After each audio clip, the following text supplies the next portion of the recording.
Go. Well, hello everyone, welcome back to the channel, and today we are joined by this lovely Ducati 998S owned by Charles, who's standing next to me at the moment, and we thought we'd take an opportunity just to talk it through exactly what this bike is all about, why this is different to a normal Ducati. Most people see 916s, don't they? But this is something a bit special and a bit different. So so it was a sort of third evolution of the 916 genre of bikes. They went 916, 996, 998, and the 998 is the first engine to use the Testa Stretta, which is the narrow valve cylinder head, designed to get more power, and it has slightly different bodywork with different vents, and so some of the ducts that were on the side here are now gone, been replaced by an exit here with a Naka duct down there. This one is the S, which is a little bit interesting because it's got the engine from the 996R, which has got a deep sump and produces a bit more power. So deep sump required a different belly pan.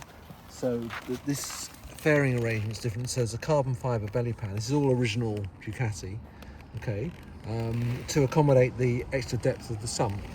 And if you see on the crankcases just around here, it may not come out in the film too well, but they're actually sand cast rather than the normal mechanism for casting.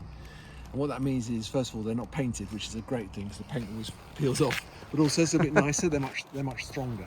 So that and different brakes. It's got 4-pad brake calipers, and Öhlins rear and Öhlins damper made the 998S a little bit different from this original 998.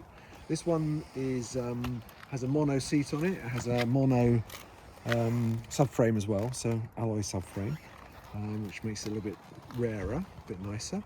And as you see, the wheels are blacked out. They were originally silver coloured, and it's got carbon airbox and carbon intakes as well. K-Tech piston kit in the forks.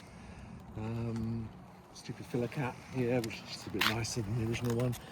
The top yoke is nice because it's a sort of gull wing design. So what it allows you to do, instead of the original yoke, which sloped down, meaning the bars were really low on the forks, the bars can be up by about 15 millimeters. Not very much, but it makes a massive difference in terms of the comfort. So rather than having riser bars and stuff, which can look a bit gash, this is quite a neat solution. And is this standard part of the forks, or is this part of the piston kit? Standard part of the forks. It's the shower forks, which are okay, and with the piston kit, they actually work really well, probably as well as the Öhlins. And are those standard discs on there? Or? Those are not the standard discs, no. The standard discs are very fragile, and mine had a little warp going on, so I replaced them with these, which are sort of period Italian full floating discs with proper floating rotors there. So they're quite cool. And is this how the bike was when you got it, or have you done other stuff to it? It had a lot done. It had all the carbon done.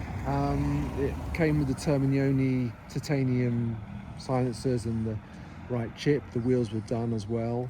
I put on 1098 master cylinders for both the brake and the clutch. Yeah. Much better, because the standard axial ones are a bit you can just see that there, can't you? Yeah. So there we go.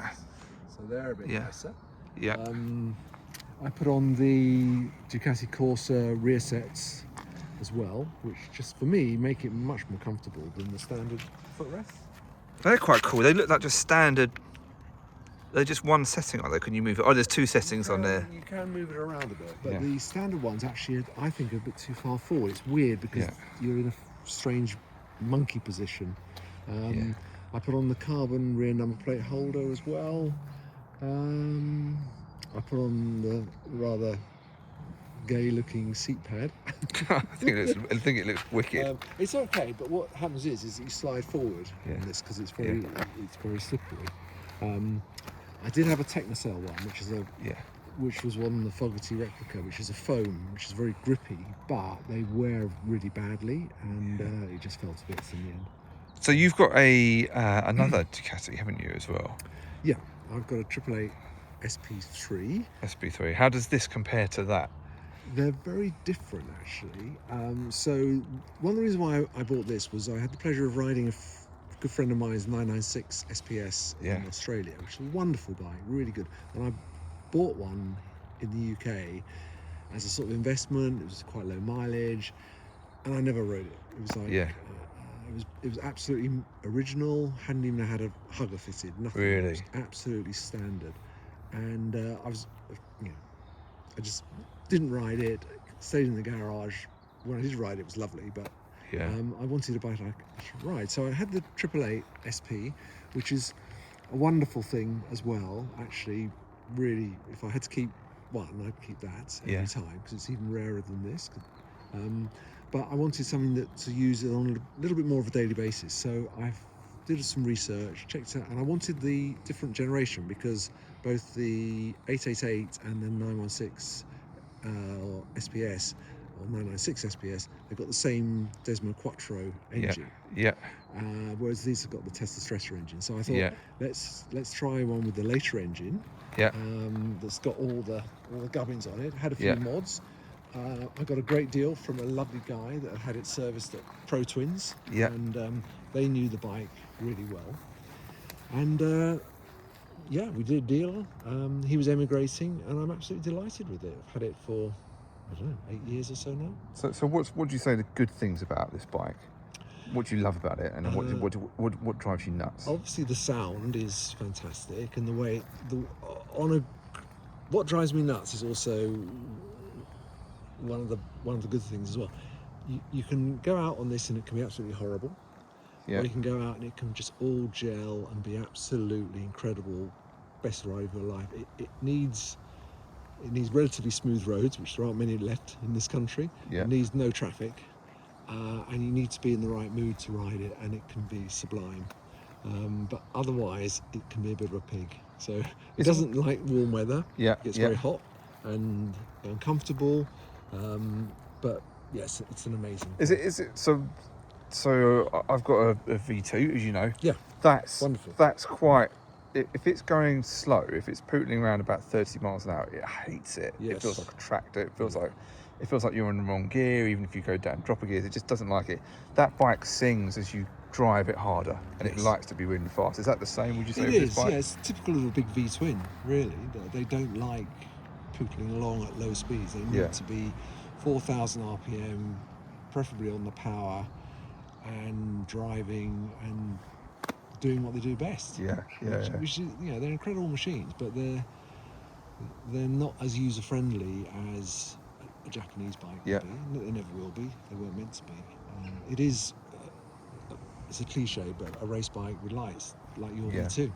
It's the same thing. And this has got the classic needs the belt service done, doesn't it? On it, how often does it need to do that? Well, so the Tesla Stressor engine have bigger pulleys, so they are not as hard on belts as the earlier bikes. So Ducati still say 2 years, but I push it to 4 years. And the newer Kevlar belts are pretty good.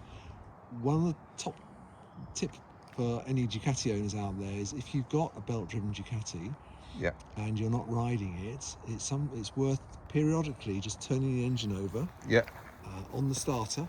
You don't have to start it up, but just crank it over so it moves the position of the belts on the pulleys, so they don't have that memory. And that is what can make the belts deteriorate, because they basically shape themselves to the pulleys and harden. But you do the belt servicing yourself, don't you? I have done, but I always worry it's going to start rattling and not be done right, because it's quite easy to get wrong.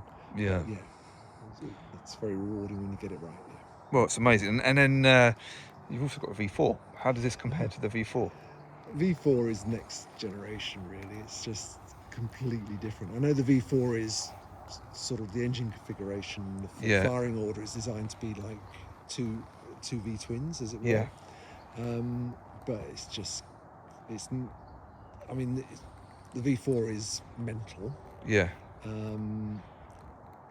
It's a different riding position. This looks physically smaller than your V4 as well, and it's analog, isn't it? The V4 is all electronics, isn't Yes, yeah. So this has got a cable throttle. The V4's ride by wire. V4 it's quite roomy and comfortable. I find the V4 great. I mean, I use it only on track now. Yeah. And it's a brilliant bike. I've often wanted to take this on track. In fact, I have even got some track bodywork for it, but I never have done. Yeah. I think once you got used to it, it would be amazing, but I think it would take a bit of acclimatization. Yeah. Well, thank you very much indeed, My Charles, pleasure. for sharing your beautiful 998S with us. It's what an amazing bike, and hopefully we'll get some on-board footage as well at some point this year as well. Yeah, we can do Stick that. the camera on your helmet, and you can. Yeah. If we can hear it going down the road, that'd be amazing. But thank you. That'd be awesome. Thanks, Adam.